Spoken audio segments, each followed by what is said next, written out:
اعوذ باللہ من الشیطان الرجیم بسم اللہ الرحمن الرحیم۔ تمام سننے اور دیکھنے والوں کو السلام علیکم۔ اللہ تعالیٰ نے انسانوں کی ہدایت اور رہنمائی کے لیے انبیاء کرام کو اس دنیا میں بھیجا اور انبیاء کرام کو مختلف کتب و صحیفے عطا کیے۔ نبی اکرم صلی اللہ علیہ وآلہ وسلم نے قرآن مجید عطا کیا۔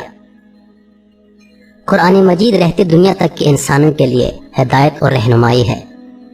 قرآن مجید میں اللہ تعالیٰ نے انسانوں کی ہدایت اور رہنمائی کے لیے جہاں واضح احکامات نازل کیے، وہیں انسانی نفسیات کو مد نظر رکھتے ہوئے ماضی کے قصوں کے ذریعے بھی ان کی تذکیر کی ہے اور ان کو بتایا ہے کہ ان قصوں میں بڑی عبرت اور نصیحت ہے۔ اب جو کوئی نصیحت حاصل کرنا چاہے تو اس کے لیے اس میں بہت سامان ہے، اور اگر کوئی قرآن قصوں کو محض ماضی کے قصے کہانی سمجھ کر سنتا ہے تو پھر اسے کوئی ہدایت نہیں ملتی۔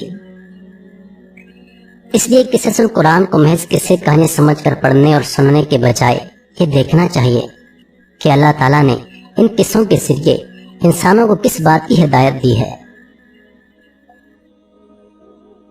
قرآنی قصوں میں ایک قصہ اصحاب کہف کا بھی ہے، اور یہ قصہ سورۃ الکہف میں بیان کیا گیا ہے۔ اس قصے میں بھی دیکھا جائے تو نہ صرف ایمان والوں کے لیے بلکہ ہر ذی شعور اور باضمیر فرد کے لیے ہدایت موجود ہے۔ یہاں میں آپ لوگوں کے سامنے اصحاب کہف کا قصہ مختصراً بیان کروں گا اور یہ دیکھنے کی کوشش کروں گا کہ اللہ تعالیٰ نے اس میں ہمیں کیا ہدایت دی ہے اور اس قصے میں ہمارے لیے کیا سبق ہے۔ قصہ سنانے سے قبل یہ دیکھنا چاہیے کہ قرآن مجید میں اللہ تعالیٰ نے اصحاب کہف کا ذکر کیوں کیا ہے، آخر یہ صورت نازل کرنے کی وجہ کیوں پیش آئی۔ مفسرین نے اس کی وجہ یہ بتائی ہے کہ قریش مکہ نے اپنے 2 آدمیوں کو مدینہ یہودیوں کے پاس بھیجا کہ یہودی اہل کتاب ہیں، اس لیے ان سے محمد صلی اللہ علیہ وآلہ وسلم کی بات دریافت کرو کہ وہ کیا کہتے ہیں۔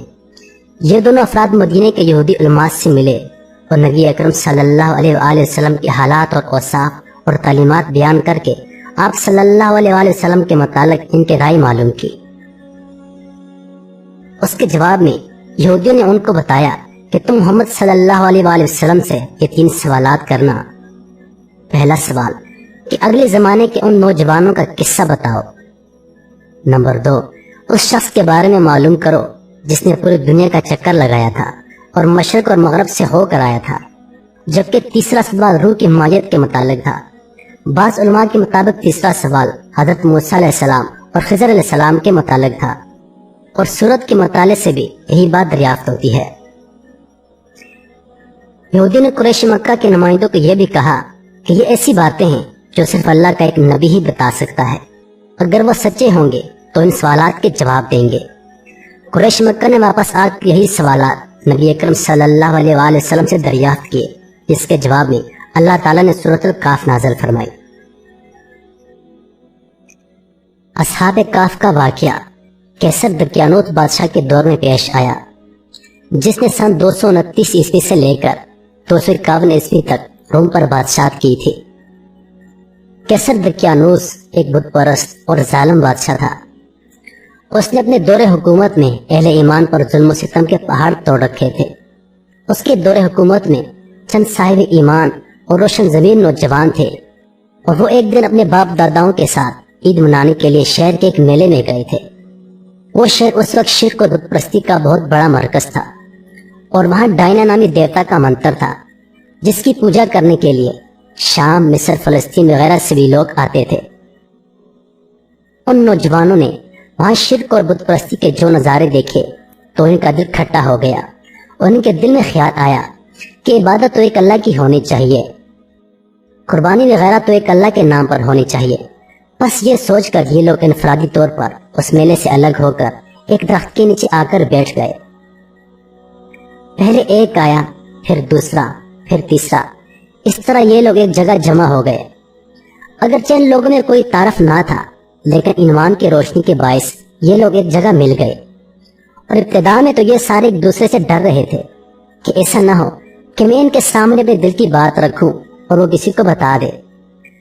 بلاخر ان میں سے ایک نے کہا کہ دوستو، کوئی تو بات ہے کہ ہم اس سارے میلے ٹھیلے اور فضلیات کو چھوڑ کر یہاں آ کر بیٹھ گئے ہیں، میرا خیال یہ ہے کہ ہر ایک اپنے دل کی بات بتائے کہ کس چیز کے باعث اس نے باپ دادا اور قوم کے اس میلے اور رواج کو چھوڑ کر یہاں آنے میں عافیت سمجھی۔ اس کے جواب میں ایک نے کہا کہ مجھے تو اپنی قوم کی یہ رسم بالکل اچھی نہیں لگتی۔ جب ہمارا تمہارا خالق ایک اللہ ہے تو ہم اس کو چھوڑ کر ان دوسرے معبودوں کی پوجا کیوں کریں؟ دوسرے نے کہا یہی بات مجھے بھی یہاں لے کر آئی ہے۔ پھر تیسرے نے اس کی تائید کی اور پھر چوتھے نے۔ اس طرح ان لوگوں نے اپنی دل کی بات ایک دوسرے سے کہہ دی۔ چونکہ یہ سب لوگ مذہبی، نظریاتی اور روحانی طور پر ایک تھے، اس لیے فطرتی طور پر ان میں ایک تعلق قائم ہو گیا اور ایک محبت پیدا ہو گئی۔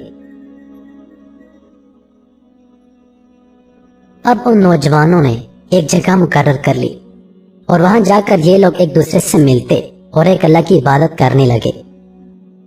آہستہ آہستہ لوگوں کو ان کے بارے میں پتہ چلتا گیا اور پھر ایک دن لوگوں نے ان کو پکڑ لیا اور بادشاہ کے سامنے پیش کر دیا اور شکایت کی کہ ان لوگوں نے باپ دادا کا دین چھوڑ دیا ہے اور گمراہ ہو گئے ہیں۔ بادشاہ نے جب ان سے دریافت کیا تو انہوں نے بڑی دلیری اور صاف گوئی سے اللہ کی وحدانیت کا اقرار کیا اور کہا کہ ہمارا رب وہی ہے جو آسمانوں اور زمینوں کا مالک اور خالق ہے۔ یہ ناممکن ہے کہ ہم اس کے سوا کسی کو اپنا معبود بنائیں۔ ہم سے یہ نہ ہو سکے گا کہ اس کے سوا کسی اور کو پکاریں۔ یہ نہایت باطل چیز ہے، ہم اس کام کو کبھی نہیں کریں گے۔ یہ نہایت بیجا بات اور جھوٹی راہ ہے۔ اس کے ساتھ انہوں نے بادشاہ اور تمام اہل دربار اور شہر والوں کو ایمان کی دعوت دے ڈالی۔ ان کی اس صاف گوئی اور دلیری سے بادشاہ بہت غضبناک ہوا اور کہا کہ اگر یہ باز نہ آئے تو میں انہیں سخت سزا دوں گا۔ انہوں نے جب یہ محسوس کر لیا کہ ہم یہاں رہ کر اپنے دین پر قائم نہیں رہ سکتے تو پھر انہوں نے اپنے ماں باپ، رشتہ داروں اور دوست احباب کو چھوڑنے کا فیصلہ کر لیا۔ اور ایک روز یہ لوگ موقع پا کر اس بستی سے بھاگ نکلے اور پہاڑ کے غار میں چھپ گئے۔ پھر ایک خاص مدت کے بعد اللہ تعالیٰ نے ان کو 300 یا 309 سال بعد دوبارہ بیدار کیا، لیکن انہیں بالکل بھی اندازہ نہ تھا کہ وہ کتنی دیر تک سوتے رہے ہیں۔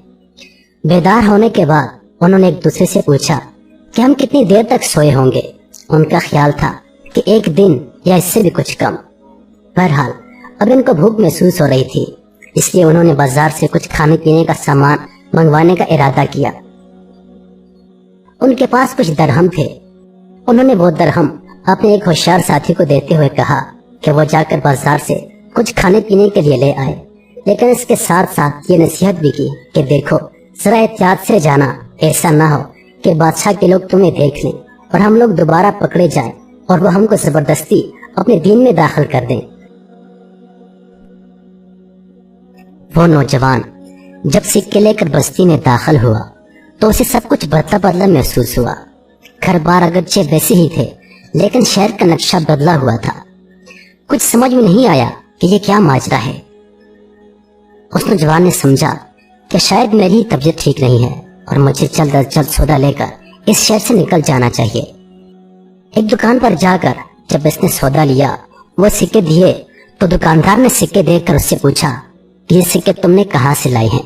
اس نے کہا کہ یہ میرے اپنے ہیں۔ قدیم سکے دیکھ کر دکاندار حیران رہ گیا۔ وہ سمجھا کہ شاید اس کے پاس کوئی پوشیدہ خزانہ ہے۔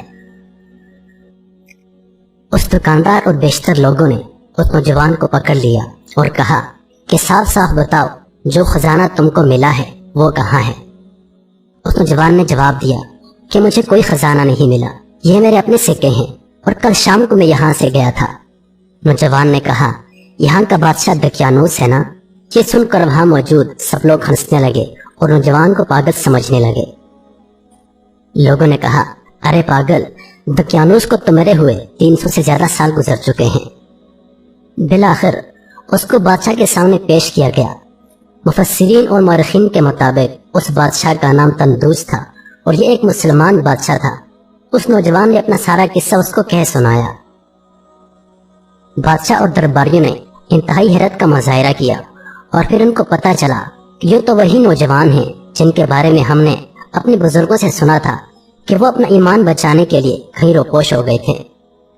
آنن فانن یہ خبر سارے شہر میں پھیل گئی کہ دقیانوس کے دور میں جو نوجوان روپوش ہو گئے تھے وہ اب ظاہر ہو گئے ہیں۔